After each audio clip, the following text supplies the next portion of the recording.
Praise the lord. హల్లెలూయా.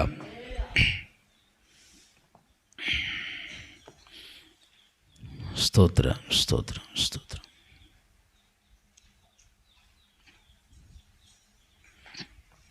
దేవుని సన్నిధానంలో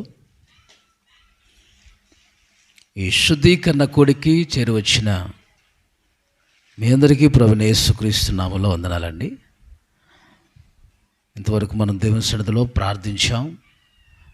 ప్రభు మన ప్రార్థనలు విన్నారు. ఆయన సన్నిధిలో నిన్నటి దినాన ఈరోజు మనం ప్రార్థనలు చేసుకుంటూ దేవుని సన్నిధిలో సరి చేసుకుంటూ ఉన్నాం. ఆమేన్. కాబట్టి ఈ సమయంలో కొంత సమయం మనం దేవుని వాక్యాన్ని విందాం. మరలా మనకి సాయంత్రం కూడా ఉంది. సాయంత్రం కూడా మరలా మనకి కూడిక ఉంది. ఈరోజు సాయంత్రంతో ఈ 2 దినాలు ఉపవాస కూడికలు ముగించబడతాయి. ఆమేన్. కాబట్టి అందరూ తప్పకుండా మరలా సాయంత్రం కూడా తప్పకుండా పాలు పొందండి. హల్లెలూయా. దేవుని వాక్యంలోనికి మనం ముందుకు సాగిపోదాం. అందరూ కూడా బైబిల్ తెరచి లూకా సువార్త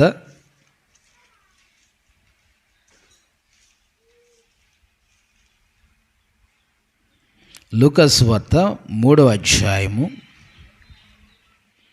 17వ వాక్యాన్ని చదవండి. ఆయన చేట ఆయన చేతిలో ఉన్నది. ఆయన చేట ఆయన చేతిలో ఉన్నది. ఆయన తన కళ్ళమును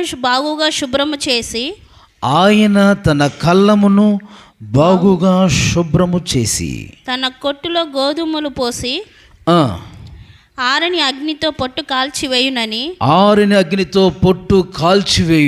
అందరితో చెప్పెను. ఆమేన్. ఈ మాటలు గమనించారా మీరు?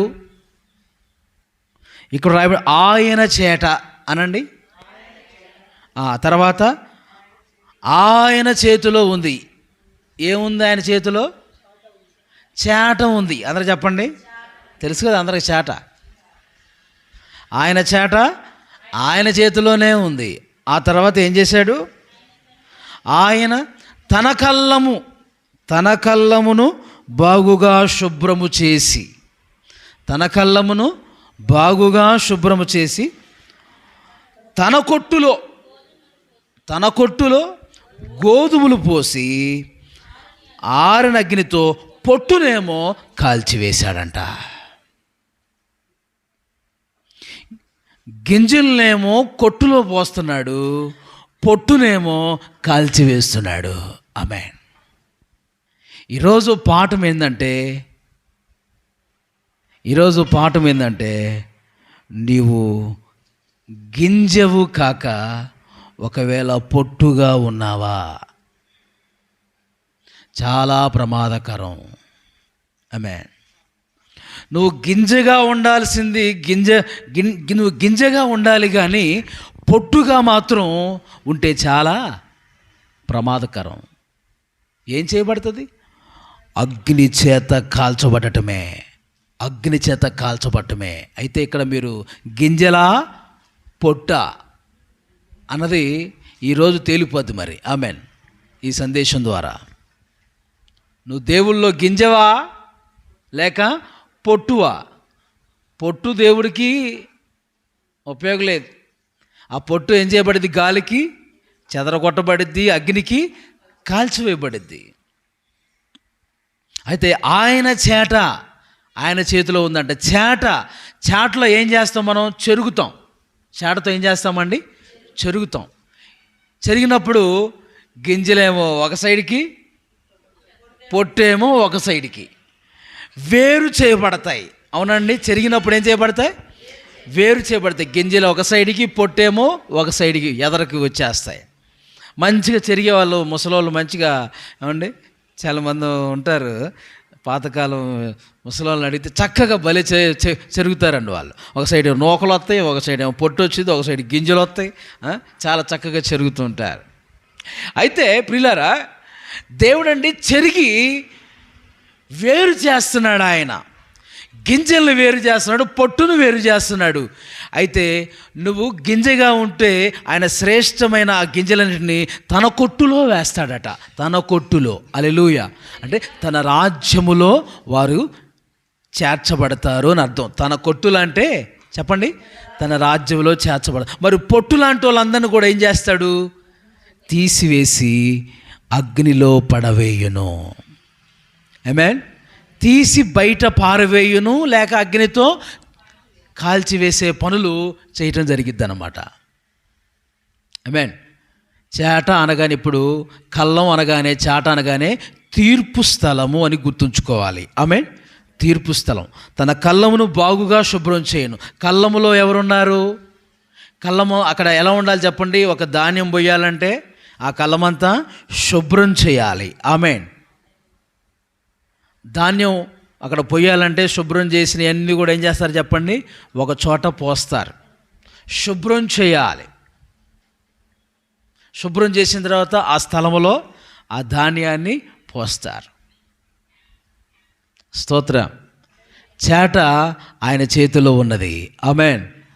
ఆయన తన కళ్ళమును బాగుగా శుభ్రం చేయును.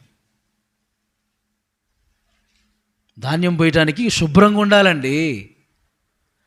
కొట్లో చేర్చబడాలంటే శుభ్రంగా ఉండాలండి. తన కళ్ళాన్ని శుభ్రం చేస్తున్నాడంట ఆయన. స్తోత్ర. తన కళ్ళమును ఆయన శుభ్రం చేస్తున్నాడు. మనందరం కూడా శుభ్రమైనటువంటి ఆ స్థలములో మనం ఉండాలని స్తోత్రం చెప్పండి. ఇక్కడ మనందరం శుభ్రపరచబడాలని, మనందరం కూడా శుద్ధీకరించబడాలని, సరిచేయబడాలని, శుభ్రపరచబడటం కోసం ఆయన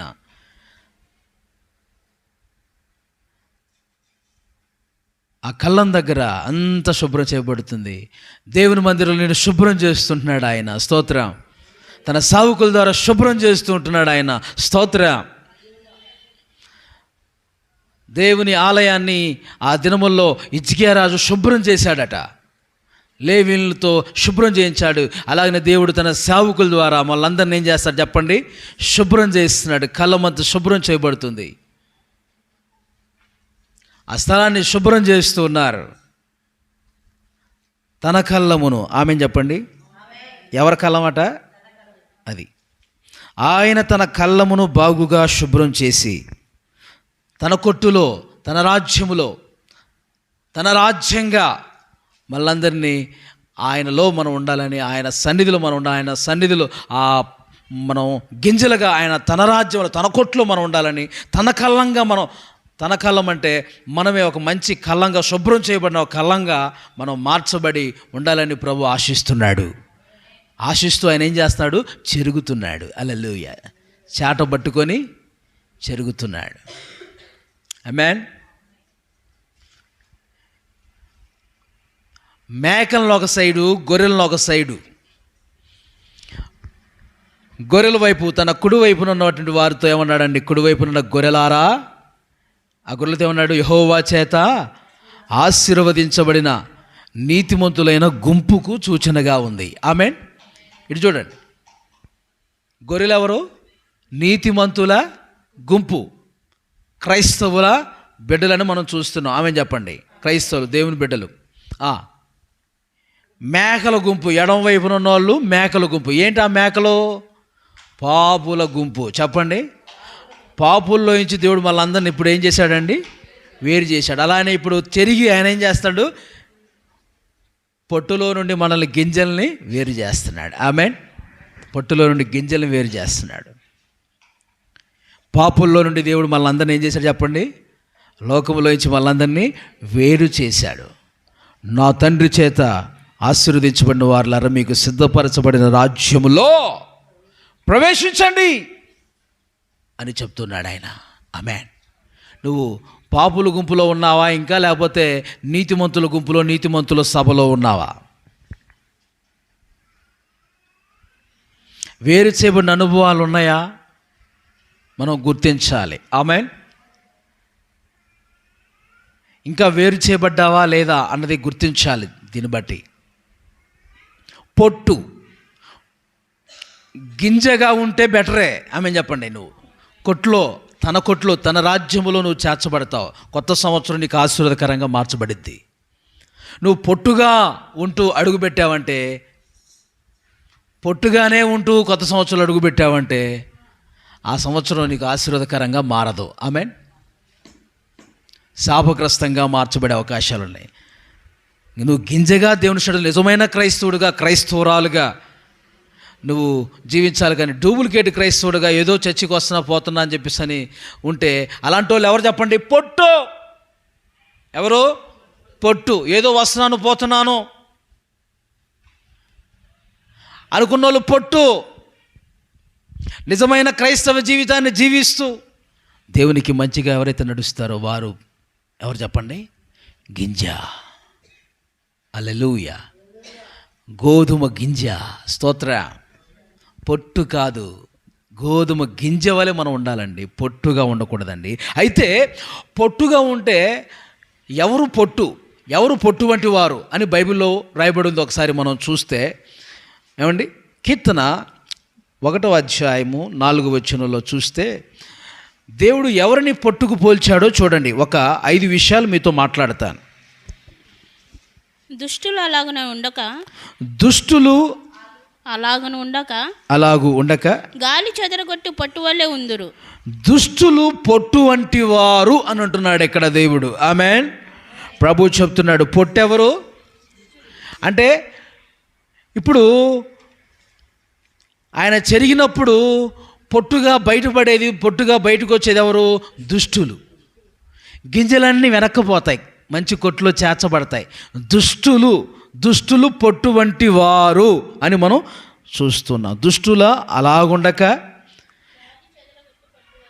అది దుష్టులు అలాగుండక, దుష్టులు కాకుండా మనం ఉందుముగాక. దుష్టులు అంటే చెడ్డవారు, చెడుతనము చేయువారు అని అర్థం. ఆమేన్. ఎవరండి దుష్టులంటే? చెడుతనము చేయువారు దుష్టులు, పాపము చేయువారు, చెడుతనం చేయువారు. అందుకని ప్రభు పై వచనంలో అన్నాడు కదా, ఫస్ట్ వచనం, దుష్టుల ఆలోచన చొప్పున నడవక, పాపుల మార్గములో నిలవక, అపహాసకులు కూర్చుండే చోట కూర్చుండక, యెహోవా ధర్మశాస్త్రమునందు ఆనందించుచు దాన్ని ధ్యానించువాడు ధన్యుడు. అతడు ఆకు వాడక నాటబడినదై, ఆకు వాడక తన కాలమందు ఫలమిచ్చు చెట్టు వలె ఉండును. అతడు చేయునదంతయు సఫలమైద్దండి. ఆమేన్. అయితే దుష్టులు మాత్రం ఎలా ఉండరు? ఎలా ఉండరు? యెహోవా ధర్మశాస్త్రం అందు ఆనందించరు దుష్టులు. ఆమేన్ చెప్పండి. దేవుని వాక్యం అంటే వాళ్ళకి కష్టంగా ఉంటుంది, కష్టంగా వింటారు. ఇష్టంగా కాదు, ఎలా వింటారు? కష్టంగా.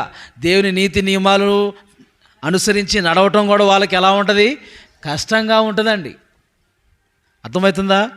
అయితే దుష్టులు దేవుని ధర్మశాస్త్రం మీద ఆనందించరు.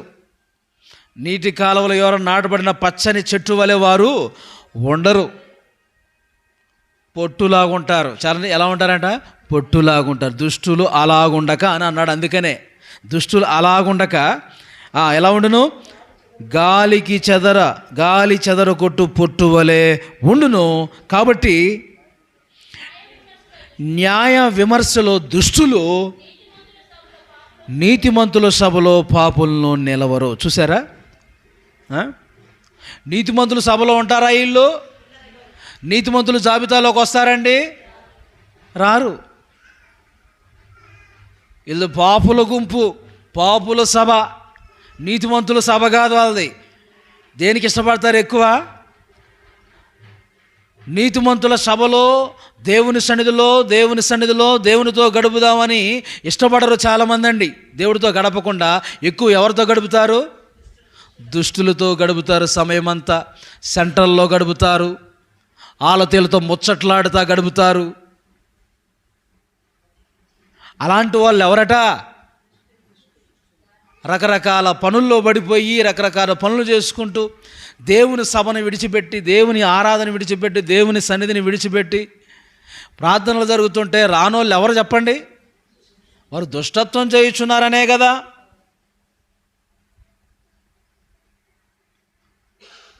చెడుతనము చేయవారు దుష్టులు, నీతిమంతుల సభలో ఉండరట. ఆమేన్ చెప్పండి. నీతిమంతుల సభలో ఉండరని ఇక్కడ వాక్యం చెబుతుంది. 2 రోజుల నుంచి జరుగుతున్నాయి ఉపవాస కూటాలు. దేవుని సన్నిధిలో ఉందామన్నా ఇంకిత జ్ఞానం లేకుండా ఉంటారా అండి కొంతమంది?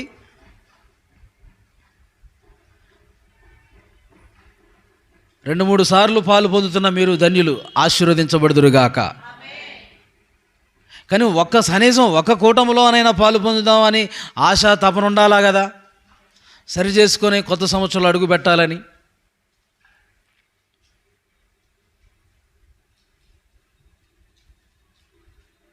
ప్రియులారా గమనించండి, మనకి పనులు అనుకూలంగా ఉండవు, కానీ ఈ కోటాలు మళ్ళీ మళ్ళీ రావు కనుక మనం అనుకూలపరుచుకోవాలి. ఆమేన్. పగలపూటో లేకపోతే సాయంత్రం పూటో కూడుకుంటూ మనం ఉండాలి. అనుకూలిస్తే అన్ని కోటాల్లో పాలు పొందాలండి. హల్లెలూయా. అనుకూలించిన పక్షంలో అది వేరు తప్పించి దేని బిడ్డలారా గమనించండి. దుష్టులు పొట్టు వంటి వారు, చెప్పండి.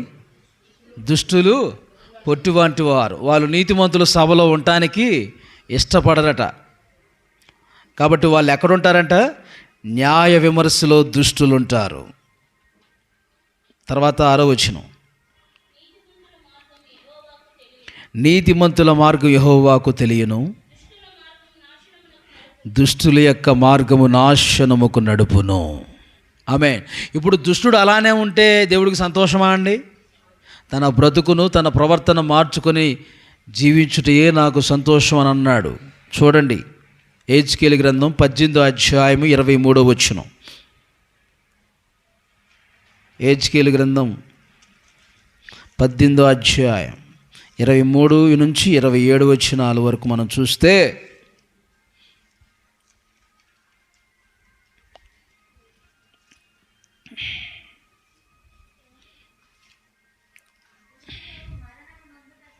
ఆ 23 మనం చూస్తున్నాం. దుష్టులు మరణం నొందుల చేత నాకేమాత్రమైనా సంతోషం కలుగునా, వారు తమ ప్రవర్తన దిద్దుకొని బ్రతుకుటయే నాకు సంతోషము, ఇదే ప్రభువు యెహోవా వాక్కు. హల్లెలూయా. ఏమండి, చెడుతనం చేయవారు దుష్టులు తమ దుష్టత్వంతోనే ఏమండి చనిపోవటం దేవుడికి ఇష్టమా? ఇష్టం కాదట. ఏంటి ఆయనకి ఇష్టం? వారు తమ ప్రవర్తన దిద్దుకొని సరిచేయబడి, అయ్యా ప్రవర్తనను దిద్దుకొని అనండి. ఏం దిద్దుకోవాలి? ప్రవర్తన దిద్దుకోవాలి. మన ప్రవర్తన దిద్దుకొని సరిచేయబడి నీతిమంతులుగా మనం మార్చబడితే ఆయనకి చాలా సంతోషం. హల్లెలూయా. అది నువ్వు ఇంకా అలా మార్చుకోలేదంటే, మన ప్రవర్తన దిద్దుకోలేదంటే, ఇంకా దుష్టత్వంతోనూ ఇంకా చెడుతనముతోనూ ఏమండి మనం ఉంటే గనక ప్రభు అంటాడు, నువ్వు పొట్టు అంటాడు ఆయన. నువ్వు పొట్టుగా ఉన్నావు, నువ్వు గింజగా లేవు అని అంటాడు ఆయన. ఏమండోయ్, దుష్టులు గాలికి చెదరగొట్టు పొట్టు వలె ఉంటారట. కాబట్టి ఆ చెడుతనము, ఆ దుష్టత్వము మనలో ఉంటే దేవుని సన్నిధిలో మనం ఒప్పుకొని, ఆ అపరాధం ఆ దేవుని సన్నిధిలో ఒప్పుకొని మన ప్రవర్తన దిద్దుకుంటే ఆయనకి సంతోషం. హల్లెలూయా. అది అప్పుడు నువ్వు పొట్టుగా ఉండట్లా, నువ్వు గింజగా మార్చబడ్డావని అర్థం. స్తోత్ర. అది సౌలు దుష్టుడు, తన బ్రతుకును దిద్దుకోవటం ఏమన్నా అవకాశం దేవుడిస్తే దిద్దుకున్నాడా? పాపమును ఒప్పుకొని సరి చేసుకుంటానికి దేవుడు అవకాశం ఇస్తే తన పాపములు ఒప్పుకొని సరి చేసుకున్నాడు. అంటే సౌలు 24 అవర్స్ దేవుడు టైం ఇచ్చాడు, 24 గంటల టైం ఇచ్చాడు. తప్పును ఒప్పుకోలేదండి. సేమ్ టైం దావీదును మనం చూస్తే తన దోషములు తన పాపములు దేవుని సన్నిధిలో ఒప్పుకుంటున్న కీర్తన 51వ కీర్తన మనం చూస్తామండి. ఆమేన్. తన దోషాలు పాపాలు దేవుని సన్నిధిలో ఒప్పుకుంటాడు. బెత్షెబా విషయంలో పాపం చేసినప్పుడు ఉరియా భార్యని ఏమండి చంపి నరహత్య చేసిన పాపమును, ఆ యొక్క వ్యభిచారం చేసిన పాపను ఒప్పుకొని ఇంకెప్పుడు చేయనయ్యా, అయ్యా చేసిన దోషం క్షమించండి, ఇంకెప్పుడు చేయను ప్రభువా అలాగని దేవుడి సన్నిధిలో ఒప్పుకొని సరి చేసుకున్నాడు కనుక దేవుడి సన్నిధిలో అతడు గింజగా మార్చబడ్డాడని అర్థం. ఆమేన్. సౌలు పొట్టు లాంటివాడు, దావీదు గింజ లాంటి వాడు. ఆమేన్. అది తన ప్రవర్తన దిద్దుకున్న వాళ్ళు ప్రభు వారిని బట్టి సంతోషిస్తాడు. తన దుష్టత్వాన్ని విడిచిపెట్టి ప్రవర్తన దిద్దుకుంటే మరణం అవ్వకుండా ఉండేవాడు సౌలు. ఎసర్నో అది చేతులారా మరణాన్ని తెచ్చుకుంది సౌలు. చూసారా? ఇలా చెప్పుకోవాలంటే చాలామంది ఉన్నారు కనుక గమనించండి. ఇస్కరియోతు యోధా కూడా పొట్టే. ఎవరండి? ఇస్కరియోతు యోధా కూడా ఏదో ప్రభుతో ఉన్నాడు కానీ, ఏదో ఆయనతో తిరుగుతున్నాడు కానీ పొట్టే. అందుకని చివరికి ఏమయ్యాడండి? చెప్పండి అమ్మా, చివరికి ఏమయ్యాడు? తల్లకిందులుగా ఊరేసుకొని చచ్చిపోయాడు. నేను చేసింది తప్పే అని యేసు ప్రభుని 30 వెండి నాణాలకి శత్రువులకి అమ్మాడండి. అమ్మేసి ఆ డబ్బులతో ఏమన్నా మంచిగా సుఖంగా ఉన్నాడా అండి? దేవుణ్ణి అమ్మేశాడండి. ఆ డబ్బుతో సుఖంగా ఉన్నాడంటే వెళ్ళిపోయి దేవాలయంలో డబ్బులన్నీ చల్లేసి ఇంటికి వచ్చి ఊరేసుకొని చచ్చిపోయాడంట. ఎంత భయంకరమైన విషయం చూడండి. పొట్టులాంటి జీవితం, సాతానికి అవకాశం ఇచ్చిన వ్యక్తిగా ఉన్నాడు, దుష్టుడుగా ఉన్నాడు. ఆమేన్. కాబట్టి ప్రియులారా, మనము మొట్టమొదటి విషయం నేర్చుకుంటున్నాము, పొట్టు వంటి వారుగా మనం ఉండకూడదు. ఎవరు పొట్టు చెప్పండి? దుష్టులు పొట్టు వంటి వారు. మనం గింజ కాక పొట్టుగా ఉంటే చాలా ప్రమాదకరం అండి. అదనమాట. చూడండి ఎంత ప్రమాదకరం మనం చూస్తున్నాం. ఏమండి ఇటు చూడండి. తర్వాత రెండో విషయం మీతో మాట్లాడబోతున్నాను. జెఫన్యా గ్రంథము, ప్రవక్త అయిన జెఫన్యా గ్రంథము 2వ అధ్యాయము 1-2 వచనాలు చదవండి.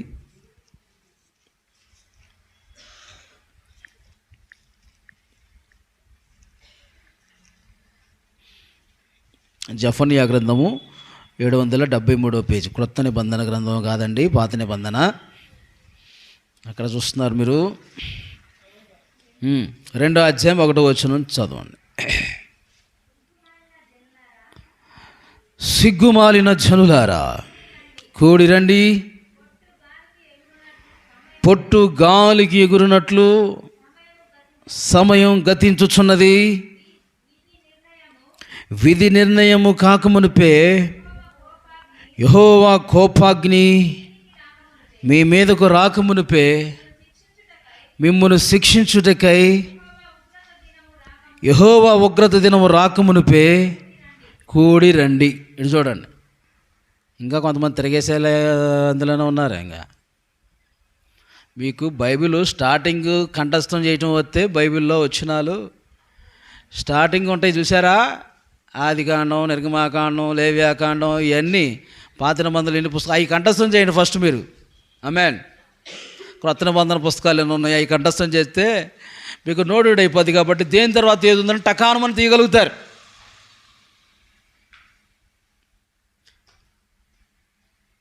చెప్పారు గంట అయింది ఇంకా పుస్తకాలు ఎలా తిరిగేస్తూ ఉంటే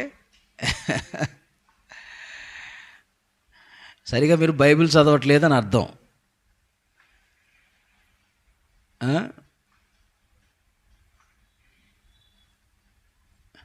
కొంతమంది వేస్తారు, కొంతమంది తీయట్లే. బైబిల్ బాగా చదవండి, అవి కంఠస్థం చేయండి ఫస్ట్. మీరు చెప్పగానే రెఫరెన్స్ తీసి చదవగలుగుతారు. అమ్మా వింటున్నారా బ్రదర్స్? హల్లెలూయా. ఎదరు ఫస్ట్ లైన్లో ఉంటుంది కదా, అది కాండం పక్కన లైన్స్ ఇస్తాడు. పాత నిబంధన గ్రంథములు, క్రొత్త నిబంధన గ్రంథములు. ఆ పట్టిక మనం అవి కంఠస్థం చేస్తే మంచిగా నోటెడ్ అయిపోవాలి నీకు.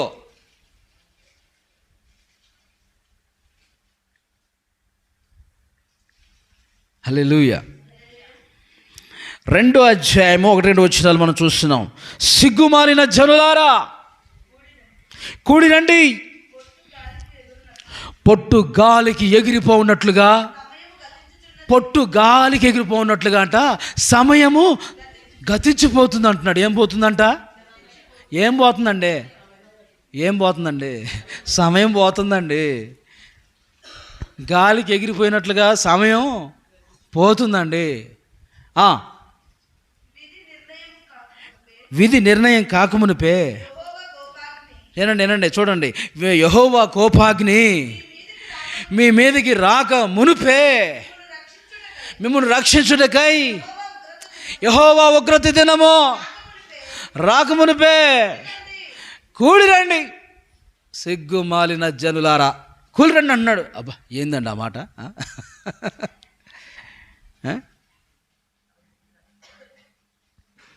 ఏమండి అంటే సిగ్గు మాలిన జనులారా అంటే అర్థం సిగ్గులేని జనులారా అని. ఆమె చెప్పండి, ఎందుకు సిగ్గులేని జనులారా అన్నాడంటే వాళ్ళు సమయం అంతా పోగొడుతున్నా పొట్లాంటోళ్ళు వీళ్ళు. ఆమె చెప్పండి, సమయాన్ని పోగొట్టేవారు పొట్టు అనండి.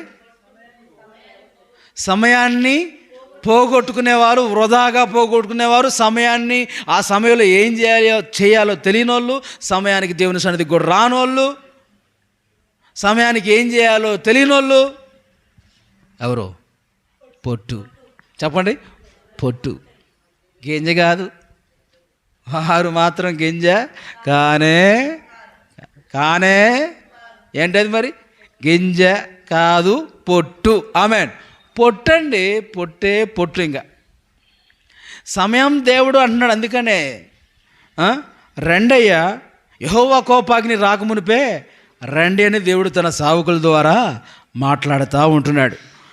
విధి నిర్ణయం కాకమునిపే యెహోవా కోపాగ్ని మీ మీదకి రాకమునిపే మిమ్మల్ని శిక్షించుటకు దేవుని ఉగ్రత ఏంది చూడండి, దేవుని ఉగ్రత దినం రాకమునిపే రండి, కూడి రండి అని దేవుడు చెప్తుంటే ఏం చేస్తున్నారు?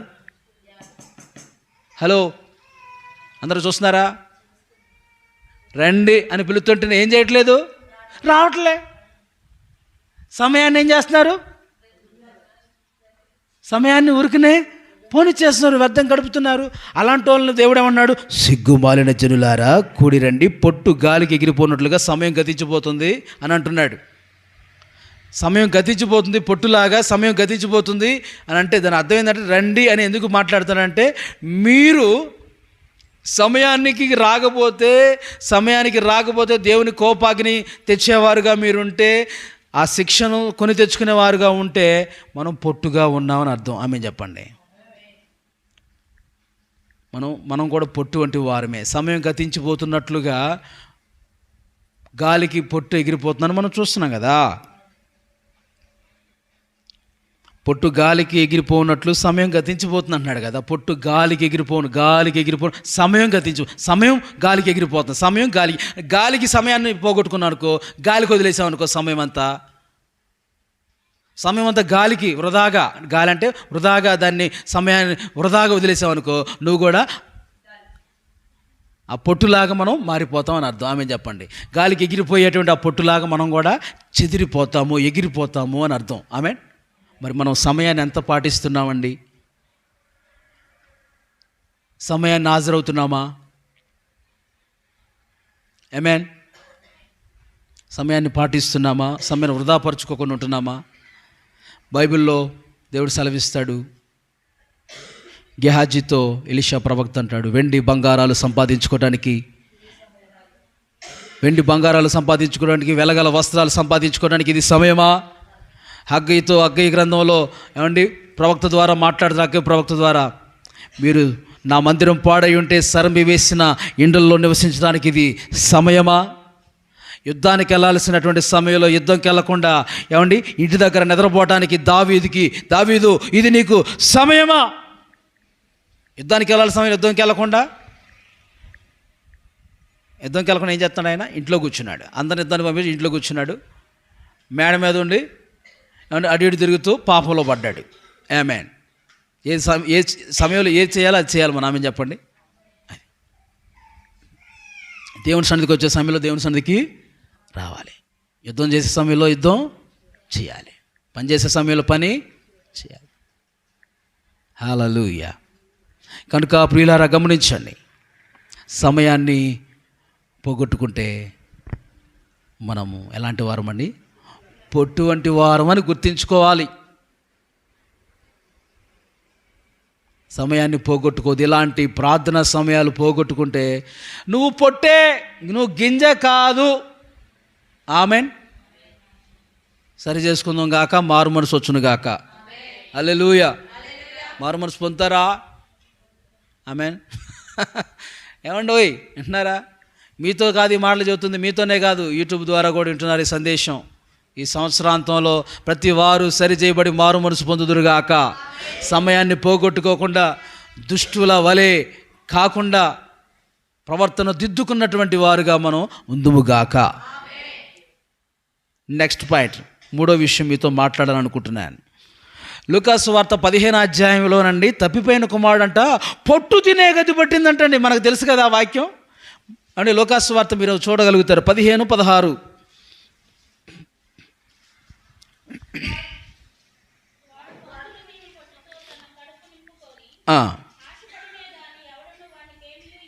చూసారా, పందులు తిను పట్టుతో తన కడుపును నింపుకుందాం అనుకున్నాడు కానీ ఎవరను అతనికి ఏమి ఇవ్వలేదు. అంటే మూడో పాయింట్ ఏం రాసుకుంటా, తండ్రికి దూరం అయిపోయిన వాళ్ళు, తండ్రికి వేరైపోయిన వాళ్ళు పొట్టుగతే పట్టును, పొట్టులాగా పొట్టు తినే గతి పట్టును, పొట్టులాగుండును, పొట్టు తినే గతి పట్టును. ఆమె చెప్పండి, ఎవరో తండ్రి మాట వినకుండా, తండ్రికి దూరంగా, తండ్రికి వేరుగా జీవించే వారందరూ ఎలాంటి వాళ్ళు? పొట్టే. పొట్టే కాదు, పొట్టే తింటావు ఇంకా నువ్వు. ఆమె చెప్పండి, గింజలు తినవు, ఏం తింటావు? పొట్టు తినే గతి అయిద్ది నీకు చివరికి.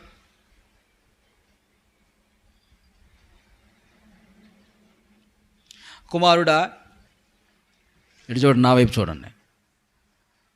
కుమారుడా, డాడీ నాకు వచ్చే నా వాట నాకు ఇచ్చే, నా ఆస్తి నాకు ఇచ్చే అంటూ ఒకటే పీడిచ్చాడండి, ఒకటే పీడిచ్చాడు. లేదు నాన్న, వద్దు నాయన, వద్దు బాబు అని చెప్పేసి ఎన్నాడా బలవంతం చేసి డబ్బులు తీసుకొని తన వాటా తాను తీసుకొని దూరదేశం వెళ్ళిపోయాడంట. ఏమండి, ఆ తండ్రికి 2 కుమారులు ఉన్నారు. 2 కుమారులు చిన్నోడు చేసిన పని ఇది. ఆమెన్. నా వాటా, నా ఆస్తి, నా భాగం నాకు వచ్చేది ఇచ్చేయని తీసుకొని ఏమండి దూరదేశం వెళ్ళిపోయాడండి. దగ్గర కూడా లేడు. 15వ అధ్యాయం అంతా మీరు చదువుకుంటే ఆ సందర్భంలో మనం చూస్తాం కదా. ఏమండి దూరదేశం వెళ్ళిపోయాడట. వెళ్ళిపోయి అక్కడికి వెళ్ళి దుర్వ్యాపారం చేశాడట ఆ డబ్బు అంతటితో. ఏంటది? ఈ బోర్డు ఎక్కడన్నా చూసారా? దుర్వ్యాపారం. ఏమండి బోల్ వ్యాపారం చూసాం, కిరాణా వ్యాపారం చూసాం, బట్టల వ్యాపారం చూసాం, ఏమండి నర్సరీ బిజినెస్ వ్యాపారం చూసాం. ఏమండి చెప్పండి ఇంకా. ఏమండి రకరకాలు మనం చూస్తున్నాం. కానీ ఈ దుర్వ్యాపారం బోర్డు చూసామండి ఎక్కడన్నా? చూడలేదండి. కానీ ఈ బోర్డు అండి ఎలా ఉంటుందంటే, దుర్వ్యాపారం అనేది మీరు చదవాలంటే దాని అడ్రస్ మీకు ఇస్తాను. పేతురు పత్రిక 4వ అధ్యాయంలో ఉంటుంది దాని అడ్రస్. 4వ అధ్యాయం కదా, చూడండి 1, 2, 3 వచనాల్లో దుర్వ్యాపారం అనేది ఏంటో మీరు చూడగలుగుతారు. 1 పేతురు పత్రిక 4వ అధ్యాయంలో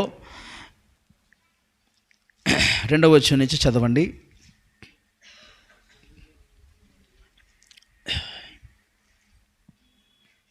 ఇక మీదట అనగానే చదవండి. 1 పేతురు పత్రిక 4వ అధ్యాయము 1, 2, 3, 4 4వ లైన్. ఇక మీదట అన్నగానే చదవండి. ఇక మీదట మనుజాశలను అనుసరించి నడుచుకొనక దేవుని ఇష్టానుసారంగా నడుచుకొనుచు దేవుని ఇష్టానుసారముగానే నడుచుకున్నట్లు పాపముతో జోలి ఇక నేమియు లేకయుండును. చూడండి, పోకిరి చేష్టలు, దురాశలు, మద్యపానము. ఏమండి దుర్వ్యాపారం అంటే ఏంటి? పోకిరి చేష్టలు, దురాశలు, మద్యపానం, అల్లరితో కూడిన ఆటపాటలు, త్రాగుబోతుల విందులు, చేయదగిన విగ్రహ పూజలు, అన్యజనుల ఇష్టం నెరవేర్చుట చాలును.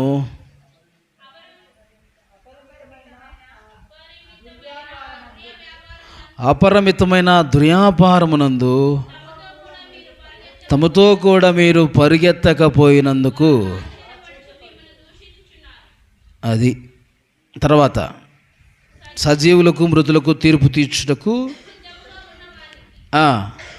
వారు ఉత్తరవాదులై ఉన్నారు. ఏమండోయ్ అంటున్నారా? ఇవన్నీ కూడా ఆ దుర్యాపారంతో అతను ఆ డబ్బంతా ఏం చేశాడు చెప్పండి? పాడు చేసుకున్నాడు. ఆమేన్. చూసారా? పోకిరి చేష్టలు చేస్తున్నాడు, దురాశలు అనుసరించి నడుస్తున్నాడు. ఏమండి? క్లబ్బులు పెట్టాడు వెళ్ళి, పేకాడు పెట్టాడు వెళ్ళి, ఏమండి రకరకాల ఆటలు ఆడుతున్నాడు. ఏమోయ్ చూడండి, రకరకాల ఆటలు, డబ్బులు పెట్టి ఆటలు. ఆమేన్. కోడి పందాలు డబ్బులు పెట్టి ఆడుతున్నారు, క్రికెట్లు ఈ మధ్య డబ్బులు పెట్టి ఆడుతున్నారు, పేకాటలు డబ్బులు పెట్టి ఆడుతున్నారు. ఏండి?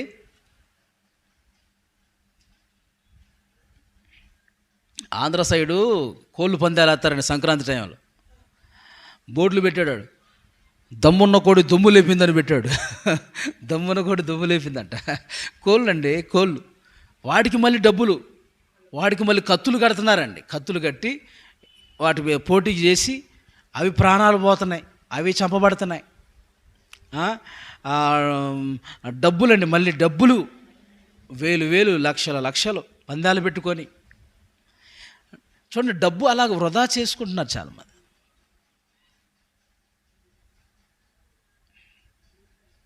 ఏమండి? ఈ విధంగా డబ్బంతా కూడా పాడు చేసుకున్నాడు. తాగుబోతుల విందులు, అలరితో కొన్ని ఆటపాటలు, దురాశలు, పోకిరి చేష్టలు, ఏమండి విగ్రహ పూజలు, ఇవన్నీ అన్ని జనుల ఇష్టం నెరవేర్చడం, ఇవన్నీ దుర్యాపారం అని బైబిలు చెప్తూ ఉంది. అన్నీ చేసి డబ్బంతా పాడు చేసుకుంటే చివరికి ఇప్పుడు అతనికి ఏమి లేదండి, ఆకలేస్తుంటే అక్కడ ఒకరి దగ్గరికి వెళ్ళి అడిగితే, మాకు ఆహారం పెట్టాయా, కొంచెం ఆకలేస్తుందని అడిగాడంట. అడిగితే అతను ఏమన్నాడు? అతనికి పందులు ఉన్నాయంట. ఇటు చూడండి, ఏమున్నాయంట అతనికి? పందులు ఉంటే, నీకు ముందు అన్నం పెట్టను కానీ కొంచెం పందులు కాసుకొని రాపో, ఆహారం అప్పుడు పెడతా అన్నాడట.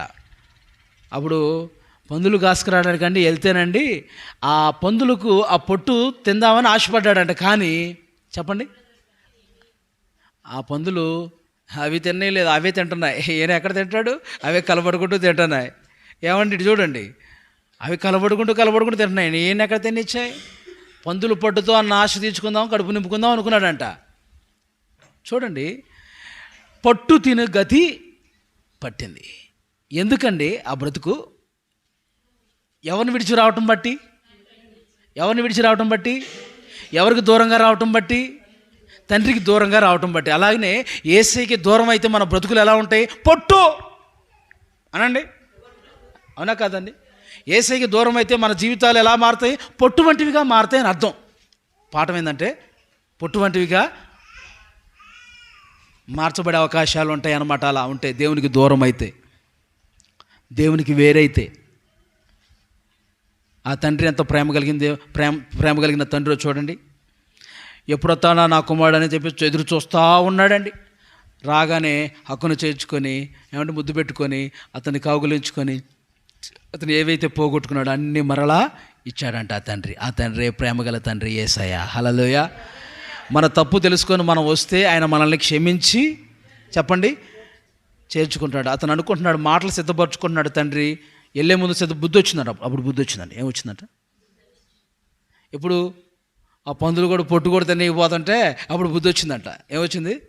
బుద్ధి రావటమే మారు మనసు రావటం. చెప్పండి, బుద్ధి రావటమే. అప్పుడు దాకా అతనికి ఏమి లేదు, మారు మనసు లేదు. అప్పుడే మారు మనసు వచ్చింది. అప్పుడు మాటలు సిద్ధపరచుకుంటున్నాడు, ఆలోచన చేసుకున్నాడు. నా తండ్రి దగ్గరికి వెళ్ళిపోతాను, నా తండ్రి వద్దన్నా నేను వచ్చాను. ఇక నుంచి తండ్రి నీ దగ్గరుండే కూలి పని వాళ్ళల్లో నన్ను ఒకనిగా చేర్చుకొని బతిమలాడుకుంటా నా తండ్రిని అని చెప్పేసి అని మాటలు సిద్ధపరచుకొని బయలుదేరాడు, దారి పట్టాడు. తండ్రి దగ్గరికి వెళ్తే ఆయన ఎప్పుడు వస్తాడా కుమారుడు, ఆయన అక్కును చేర్చుకొని ఏమండి ఎదురు చూస్తూ రాగానే అక్కును చేర్చుకుని ముద్దు పెట్టుకుని లోపలికి తీసుకెళ్ళి ఏమండి అన్నీ కూడా వెళ్ళేటప్పుడు మంచి బట్టలు వేసుకొని వెళ్ళాడు, చినిగిపోయిన బట్టలతో వస్తున్నాడు. వెళ్ళేటప్పుడు మంచి చెప్పులు వేసుకొని వెళ్ళాడు, చెప్పులు లేకుండా వస్తున్నాడు. వెళ్ళేటప్పుడు మంచి గంగరాలు అన్నీ ఆభరణాలన్నీ పెట్టుకుని వెళ్ళాడు, బంగారం అంతా ధరించి మొత్తం పోగొట్టుకొని వస్తున్నాడు. అర్థమవుతుందా అండి? అన్నీ పోగొట్టుకొస్తున్నాడు. ఇప్పుడు అతను చేర్చుకున్నాడు. అతనికి ఏం తొడిగారు? ప్రశస్తమైన వస్త్రం తొడగండి, అదే ఇతనికి రక్షణ వస్త్రం తొడగండి. వేలికి ఉంగరం తొడగండి, అదే పరిశుద్ధాత్మనే ముద్ర ఉంగరాన్ని తొడగండి. ఆమేన్. పాదాలకు చెప్పులు తొడగండి, అదే సిద్ధ మనసు సమాధానం అనే సువార్త వలన సిద్ధ మనసు సమాధానం అనే జోడు చెప్పులు తొడగండి. ఆమేన్. సూచన, మంచి విందు చేయండి. తప్పిపై నువ్వు మారు మనసు పొందితే పరలోక రాజ్యంలో గొప్ప విందు, సంతోషం. నువ్వు మార్పు చెందితే దేవుడు ఆనందిస్తాడు. అది ఇంకా నీ జీవితం మార్చుకోకుండా దేవునికి వేరుగా జీవిస్తే నీ యందు ఆయనకి సంతోషం ఉండదు కదా. నీ యందు ఆయన ఏడుపే, బాధపడతాడు ఆయన. ప్రియులారా, మనం పొట్టుగా ఉండొద్దు. దేవునికి దూరం అయ్యాం ఈ యొక్క సంవత్సరం అనేక పర్యాయాలు. ఇది చూడండి, శుక్రవారాలు, ఆదివారాలు, విడి రోజుల్లో ప్రార్థన కోడికలు అనేక మేము మిస్ అయ్యాము. అయితే దేవుని షెడ్యూల్లో తీర్మానం చేసుకున్న ప్రభువా, అన్ని విషయాల్లో నీకు దగ్గరగా ఉంటాను, నీకు సమీపంగా ఉంటాను, నీకు దూరం అవును ప్రభువా అని తీర్మానం చేసుకొని దేవుని షెడ్యూల్లో క్షమాపణ అడిగి మనం కొత్త సంవత్సరంలో అడుగు పెట్టాలి. హల్లెలూయా. ఏమండి, మంచి వాగ్దానం నాకు కావాలయ్యా, మంచి వాగ్దానం నాకు మంచి మాట నాకు కావాలయ్యా. మీరు ఏం ఏ వాగ్దానం నాకు ఇవ్వబోతున్నావు అని ఆశ కలిగి మంచిగా ప్రార్థన చేసుకుంటూ సరిగా పరిశుద్ధపరుచుకుంటూ ఏమండి ప్రార్థనా పూర్వకంగా నువ్వు ఆ వాగ్దానం మేము నీకు ఇస్తున్నప్పుడు, అది తీసుకున్నప్పుడు ఆ వాగ్దానం నీ జీవితంలో నెరవేర్చబడింది. ఆ మాట నీ జీవితంలో నెరవేర్చబడింది. హల్లెలూయా. నిజంగా చెప్తున్నాను, ఆయన సన్నిధిలో మనకు వేరుగా మనం దూరంగా ప్రభువుకు జీవిస్తే మనం పొట్టు వంటి వారంగా మనం మార్చబడే అవకాశం ఉంది. ఆమేన్. జాగ్రత్తగా ఉండాలి. చూడండి, మరొక విషయాన్ని మీకు జ్ఞాపం చేస్తాను. కీర్తన గ్రంథం 35:4-5 వచనాలు. కీర్తన గ్రంథము 35:4-5 వచనాలు.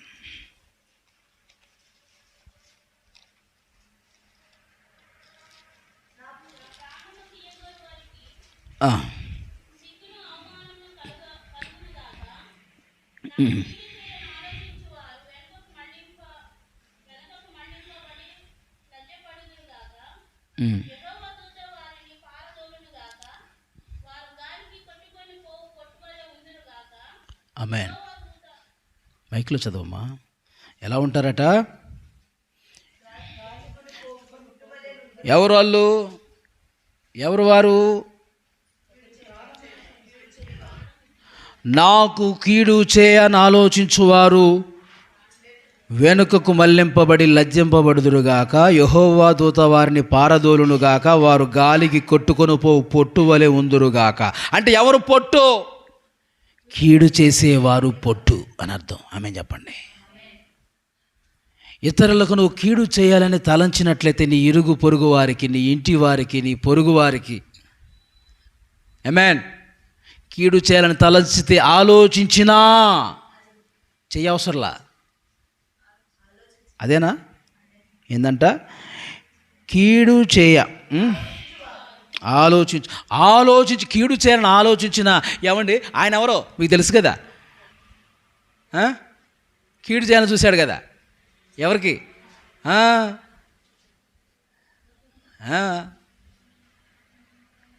కీడు చేయాలని చూస్తే దేవుడు ఊరుకున్నాడండి? ఆయన తోకున ఉరికొయ్యి మీద ఆయనే ఊరు తీయబడ్డాడు హామాను. ఆమేన్. మొర్దెకై కోసం ఉరికొయ్యి తయారు చేయించాడు. ఎందుకయ్యా అంటే ఆయనకి నమస్కారం చేయలేదట. అందుకనంట ఆయనకి నమస్కారం చేయట్లేదని. అందరూ నమస్కారం చేస్తున్నారు, వంగి నమస్కారం చేస్తున్నారు. నాకు ఈ మొర్దెకై గాడు మాత్రం నమస్తే పెట్టట్లేదే. ఏమండి, ఇటు చూడండి, యూదులు ఎవరికి తల వంచరు. ఆమేన్ చెప్పండి. దేవుడికి తప్పించి యూదులు ఎవరికి తలను వంగి నమస్కారం యూదులు చేయరట. కాబట్టి అందుకనే ఈ మొర్దెకై అతని దగ్గర, హామాన్ దగ్గర తల వంచలేదు. ఆమె నమస్కారం చేయాలి. ఆయనకేం మండిపోతున్నాడు, అందరూ నమస్కారం చేస్తున్నారు, నాకు ఈడు అక్కడే రిటార్గా నిలబడి ఉంటున్నాడు, నేనంటే లెక్కలేదా, నాకు రాజుగారు ఒక పదవి ఇచ్చారు, ఆ స్థానంలో ఉన్న నన్ను గౌరవించట్లేదని చెప్పేసి అతను ఏం చేశాడు చెప్పండి? గౌరవించట్లేదని, లెక్క చేయట్లేదని హామాను కోసం రాజుగారి దగ్గర నుంచి ఉంగరం తీసుకొనల్లా రహస్యంగా ఏదో సాకు మాటలు చెప్పి, లేనిపోయిన మాటలు చెప్పి తీసుకొనల్లా ఉంగరం వేయించుకొని, ముద్ర వేయించి యూదులందరూ చంపబడాలి అని చెప్పేసి అని అదొక శాసనం పుట్టించాడు. ఆమేన్. వాళ్ళతో పాటు అప్పుడు వీడు కూడా పోతాడు అన్నట్టుగా.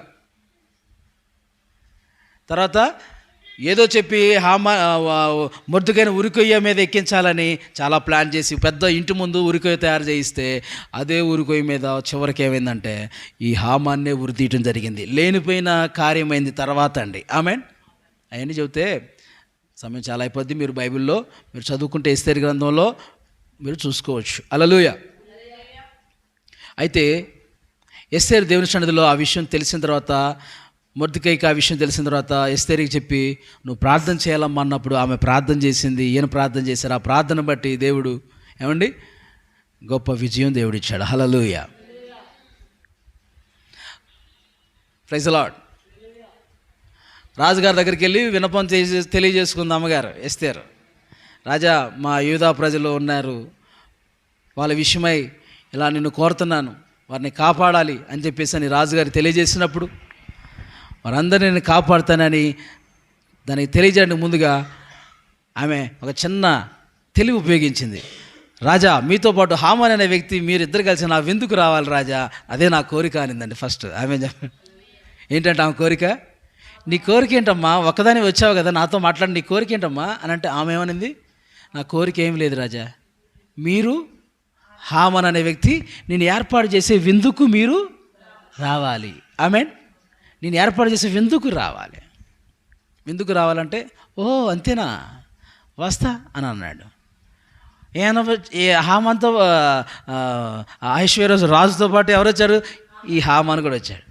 అయితే ఏదో బిజీగా ఉన్నాడు కొంచెం ఐశ్వర్యరాజు గారు. ఈ లోపల హామాన్ వచ్చి ఏమండి తర్వాత రాజుగారితో ఏదో మాట్లాడుతుంది ఎస్తేరని చెప్పేసి ఏదో ఆలోచన చేశాడు. తర్వాత వచ్చి ఈమె కాళ్ళ మీద పడి ఏదో చేస్తున్నట్టుగా అనిపించినప్పుడు రాజు తెలిసిందట, నా కళ్ళ ముందే నా భార్యని, నా కాబోయే భార్యని బలవంతం చేస్తాడా అని చెప్పేసి అని రాజుకి బాగా కోపం వచ్చి వెంటనే అతన్ని సైనికులు పిలిపించి భయంకరమైన శిక్షను, రాజా ఈ హామాను మొర్దెకై కోసం ఉరికొయ్య తయారు చేయించాడని వాళ్ళు చెప్పేశారు. అదే ఉరి కొయ్యి మీద మొర్దెకైని ఉరి తీయనని అన్నాడు. ఆమేన్.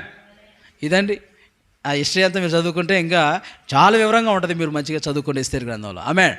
ఎందుకంటే కీడు చేయాలని చూశాడు మొర్దెకైకి, తన ప్రజలందరికీ కూడా యోధా జనాంగాన్ని కీడు చేయాలని చూశారు. యూదులు అంటే దేవుని బిడ్డలు. ఆమేన్.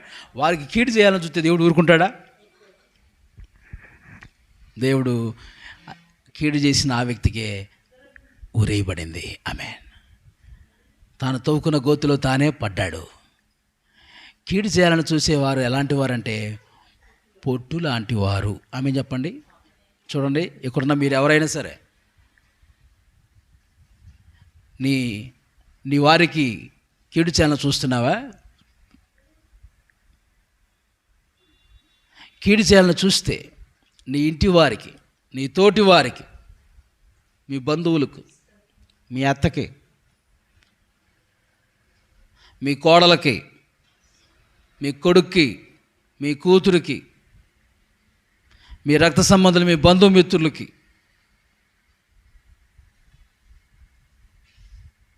కీడు చేయాలని తలపెట్టినా ఆలోచించినా అది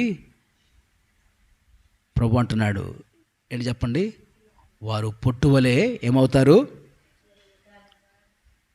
పొట్టువలే గాలికి కొట్టుకొని పోయే పొట్టులా ఉంటారు వాళ్ళు. ఆమేన్. గాలికి కొట్టుకొని పొట్టులాగా ఉంటారు. అంతేకాదు అగ్ని చేత కూడా కాల్చబడతారు. ఆమేన్. కీడు చేస్తే చెరిపితే ఇతరులని మనం చెడిపోతాం. ఇతరులని చెరపొద్దు, మనం చెడిపోవద్దు. ఆమేన్. ఎందుకు నీకు చెడు కళ్ళు? ఎందుకు ఓర్చుకోలేకపోతున్నావు? ఏంటా బుద్ధి? నేను మంచోనైతే నీకు కడుపు మంటగా ఉందా?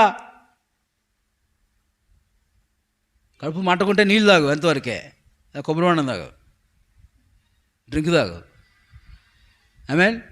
ఎందుకు నీకు కడుపు మంట? నేను మంచోన్నాయానయా, అందరికి ఒకటే కూలి ఇవ్వాలనుకున్నాను. నీకెందుకే కడుపు మంట? ఉదయం వచ్చిన వాళ్ళకి కూలి ఇస్తాను, సాయంత్రం 4 గంటలకు వచ్చిన వాళ్ళకి కూలి ఇస్తాను. నీకెందుకు కడుపు మంట? నాకు ఇష్టమైంది అలా ఇస్తున్నాను. నీకెందుకురా చెడు బుద్ధి, చెడు కళ్ళు, చూసి ఓచుకోలేని ఆ యొక్క అసూయ ఏంది? కుళ్ళిపోతాయి నీ ఎముకలు, క్యాన్సర్ వచ్చింది, జాగ్రత్త. ఆమేన్. ఎముకలు కుళ్ళిపోయేది క్యాన్సర్. ఆమేన్. మత్సరం ఎముకలు కుళ్ళట, చెడు కళ్ళు ఎముకలకు కుళ్ళిపోతారు, వాళ్ళు కుళ్ళిపోతారు అని బైబిల్ చెబుతుంది. మత్సరం ఎముకలకు కుళ్ళు. కీడు చేయాలని చూసిన వారికి, తలంచిన వారికి అది కీడై కూర్చుంటుంది, వాళ్ళకి నష్టాన్ని కొని తీసుకొచ్చింది. ఆమె ఎంత చూడండి, ఎంత భయంకరంగా ఉంటారు. కొంతమంది దిష్టి తీసి రోడ్ల మీద పోతుంటారు. దిష్టి తీసి కోడిగుడ్లు, దిష్టి తీసి నిమ్మకాయలు, దిష్టి తీసి ఏ పడితే అలా పడేస్తుంటారు. మా ఆయన మీరు పొందుకుంటారా అని. సిగ్గులేదు వాళ్ళకి అసలు చెప్పాలంటే. వాళ్ళు బాగుండాలంటే ఇతరులు పాడైపోవాలట. ఏంటి చూడండి ఆ కీడు చేసే స్వభావం. వాళ్ళే నాశనం అయిపోతారు. అలాగా బైబిల్ చెబుతుంది. వాళ్ళే నాశనాన్ని కొని తెచ్చుకుంటారు, వారే నష్టపోతారని లేఖనం ఎంత స్పష్టంగా చెబుతుందండి. కీడు చేయాలని చూసిన హామాను ఏమయ్యాడండి? అతనే నాశనం అయిపోయాడు. బాధపడకండి. మీరు ఎవరైనా మీకు కీడు చేయాలని చూస్తున్నారా? చూస్తుంటే కనుక వారు మీకు కీడు చేస్తుంటే మీరు బాధపడకండి, వాళ్ళే నాశనం అయిపోతారు, వాళ్ళే నష్టపోతారని బైబిలే మనకి హామాను ద్వారా ఈ సందర్భం బట్టి మనకు తెలుస్తుంది కదా. కీడు చేసేవారు వారికే నాశనం కొని తెచ్చుకుంటారు, వాళ్ళకే నష్టాన్ని కొని తెచ్చుకుంటారండి. హల్లెలూయా. నువ్వు దేవునికి ప్రార్థన చేసుకుంటావండు. దేవునికి స్తోత్ర. వాళ్ళ జీవితం మార్చుకొని ఒకవేళ నీతో క్షమాపణ అడిగితే మంచిదే. హల్లెలూయా. ప్రియులారా, కాబట్టి దీన్ని బట్టి మనం చూస్తున్నాం, ఇతరులకు కీడు చేయ ఆలోచించేవారు పొట్టు వంటి వారు. నేను ముగించబోతున్నాను. ఇంకొక ఫైనల్ చివరి మాట, ఆఖరి మాట, 5వ మాట. ఇర్మియా గ్రంథం 13వ అధ్యాయం 24వ వచనం చదవండి. ఇర్మియా గ్రంథం 13వ అధ్యాయం 24వ వచనం.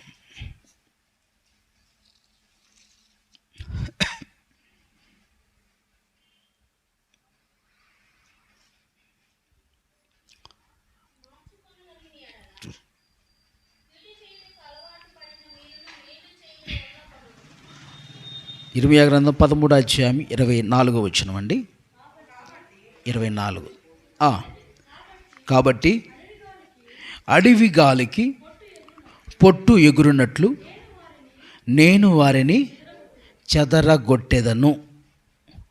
ఏమండి, ఎవరిని చెదరగొడతాడు అన్న విషయం ఇప్పుడు కావాలి మనకి. ఆమె చెప్పండి, ఎందుకు దేవుడు చెదరగొడతాడు? అడవి గాలికి పొట్టు ఎగురినట్లు నేను వారిని చెదరగొడతాను. ఎవరిని? వారిని. ఎవరిని అంటే రిఫరెన్స్ ఇస్తాను, చూసుకోండి. పై వచనం 9వ వచనం నుంచి చదవండి. 13:9. 13:9.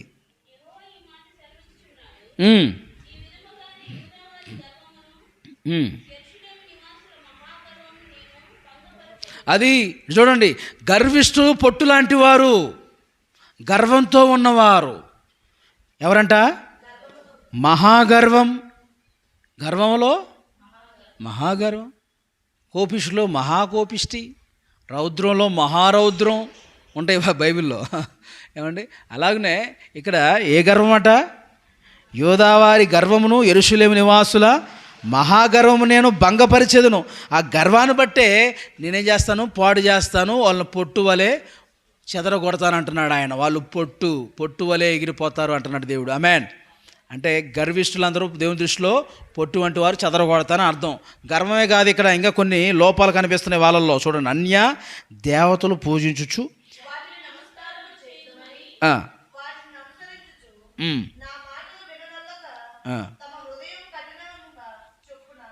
కాఠిన్యం పరుచుకుంటున్నారట.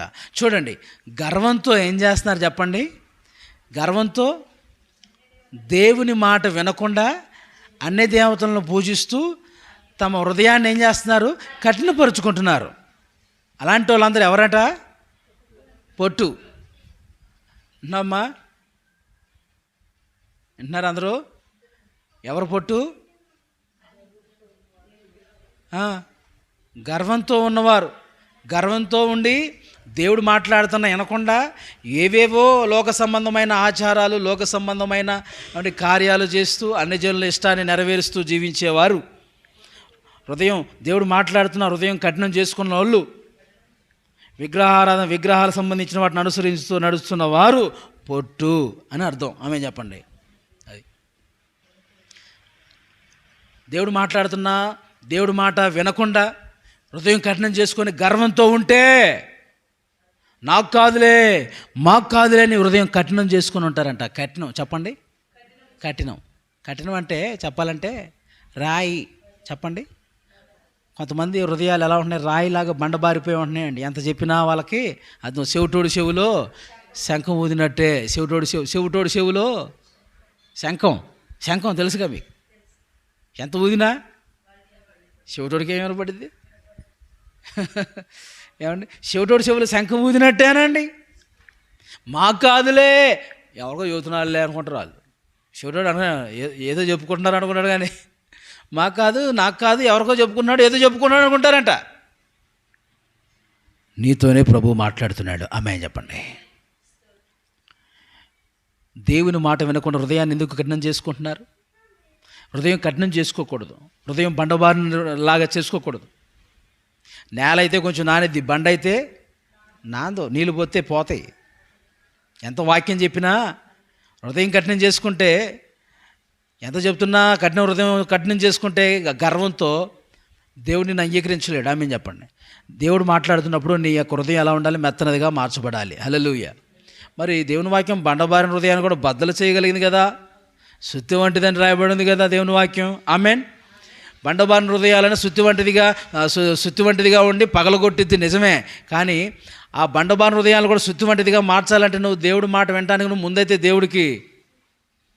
దేవుడి మాటకి మార్చబడాలని వస్తేనే కదా దేవుడు నీ జీవితంలో కార్యం చేసేది. హల్లెలూయా. ఎవరైనా విడిపించబడాలంటేనే విడిపిస్తారు. ఆమేన్ చెప్పండి. విడిపించబడాలని ఆశ ఉండాలా లేదా? మారాలని ఆశ ఉండాలా? నేను తాగకూడదు అనే మనసు, ఆ ఆలోచన ఉంటేనే దేవుడు మారుస్తాడు. నీకు నేను మార్పు చెందాలనుకుంటే దేవుడు మారుస్తాడు. నేను విడిపించబడాలని నువ్వు ఆశ కలిగి ఉంటే దేవుని దగ్గరకు వస్తే దేవుడు విడిపిస్తాడు. నువ్వు ఇంటి దగ్గరే ఉంటే ఏం విడిపిస్తాడు ఆయన?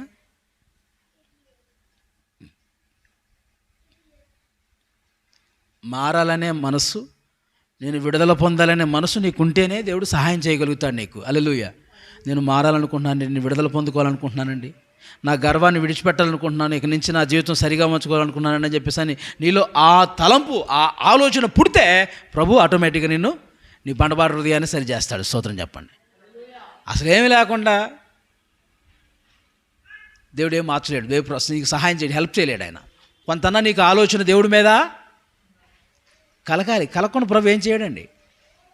విడిపించబడాలనుకున్నాను, నన్ను ఎవరు విడిపించును, నాకు ఎలా విడుదల కలుగుతుంది అని చెప్పేసి నువ్వు ఎదురు చూస్తూ ప్రభు మీద నువ్వు దృష్టి నిలిపితే ప్రభు నీకు సహాయం చేస్తాడు. హల్లెలూయా. గర్వం మనల్ని పాడు చేస్తుంది, నాశనం చేస్తుంది. హృదయ గర్వం, కాఠిన్యం, దేవుడి మాటలకి వినకుండా అవిధేయత చూపిస్తే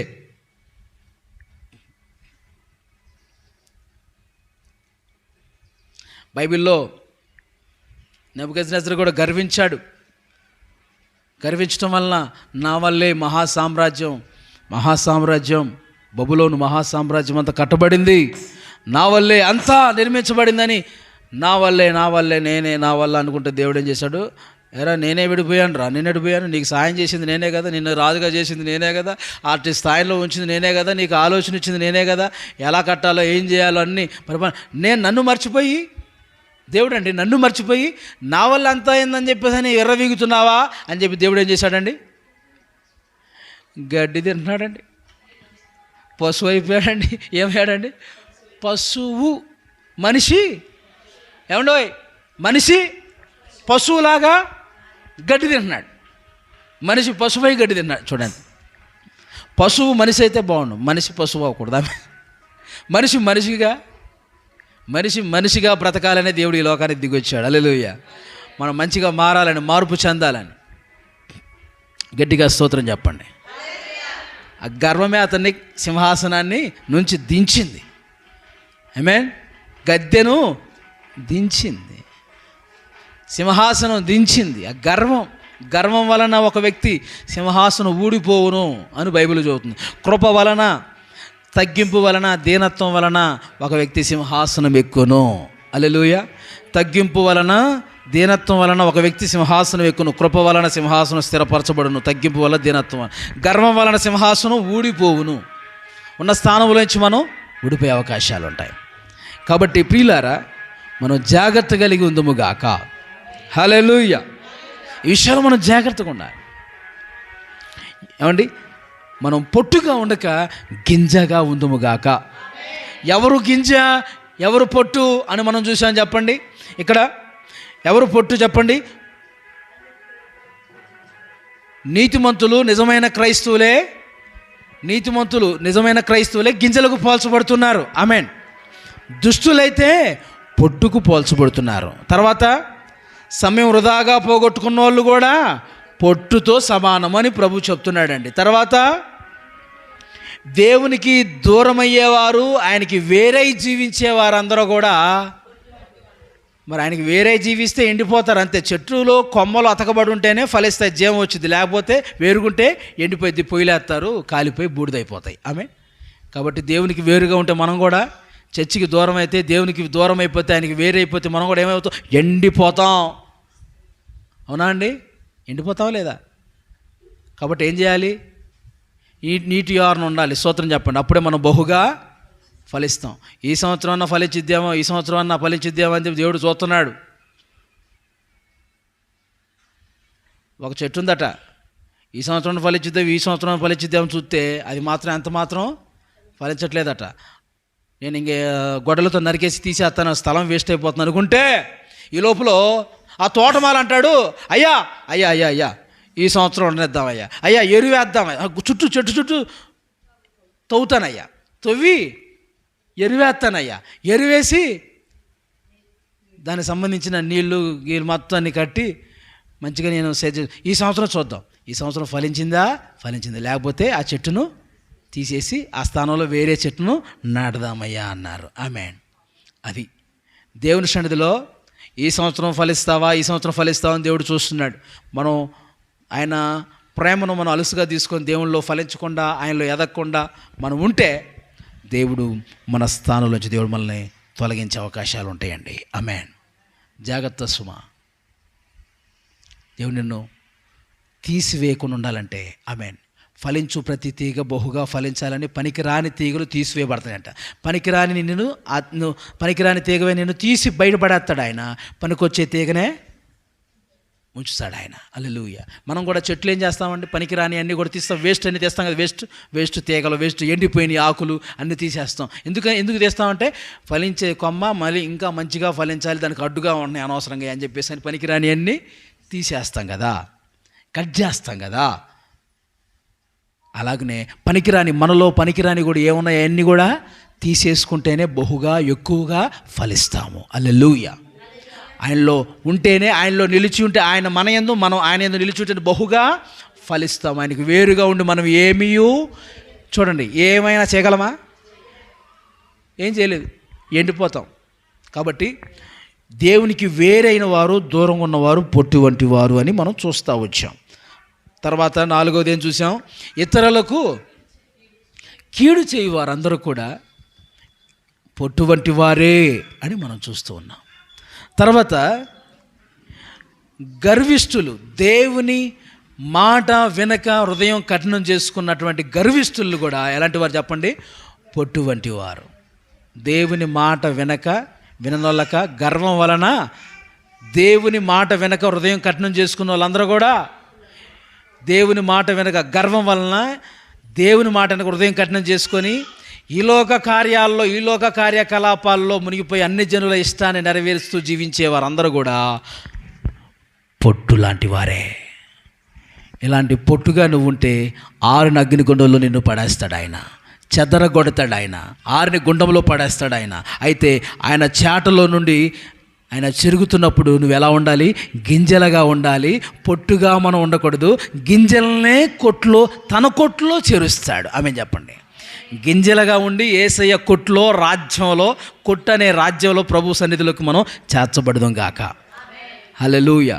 గింజలుగా నిజమైన క్రైస్తవులుగా జీవిస్తూ క్రొత్త సంవత్సరాలు అడుగుపెట్టుదాం గాక. ఆమేన్. పొట్టుగా గాక. దేవునికి స్తోత్రం. మోకాలించి ప్రార్థన చేసుకుని అందరూ మోకరించండి. ప్రభువా, నీ సన్నిధిలో నాయనా నేను పొట్టుగా ఉండను ప్రభువా, మంచి గోధుమ గింజగా నేను ఉంటానయ్యా. ప్రభువా, నేను గింజగా ఉంటాను ప్రభువా, పొట్టుగా ఉండను ప్రభువా. పొట్టుగా ఉంటే చాలా ప్రమాదకరము నాయన, నువ్వు మాట్లాడావు. గింజవు కాక పొట్టుగా ఉంటే చాలా ప్రమాదకరమని మీరు మాట్లాడారు.